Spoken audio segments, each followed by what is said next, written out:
ইমাম সাহেব মেম্বার সাহেব কইছে 101টা বেত্রাঘাত করতে। আমরা 101টা বেত্রাঘাত করছি, একটাও কিন্তু কম দেওয়া হয় না। ইন্না লিল্লাহি ওয়া ইন্না ইলাইহি রাজিউন। এইসব আপনারা কি করছেন? একজন আল্লাহর বান্দাকে এমন নির্মমভাবে আঘাত করতে পারলেন? ইমাম সাহেব কয় কি? আপনি আল্লাহর বান্দা দেখলেন কই?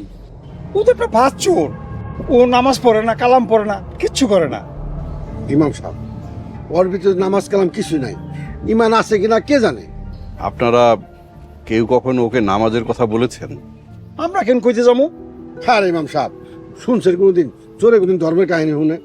বাপ মা ছাড়া একটা এতিম ছেলে, তার উপর ইসলামের আলো পড়েনি। আপনাদের দায়িত্ব ছিল না তাকে ইসলামের দাওয়াত দেওয়া, ইসলামের পথে নিয়ে আসা? ইমাম সাহেব যে কি কয়, এটা কি আমার কাম? আপনি তো একজন সমাজপতি, আপনি কিন্তু এভাবে কথা বলতে পারেন না। আমি তো আপনাদের গ্রামে ছিলাম না।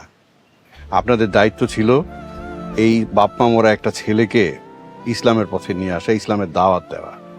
আপনারা তা না করে উল্টো একটা এতিম ছেলেকে নির্মমভাবে আঘাত করেছেন। এটা কিন্তু আল্লাহ সইবে না।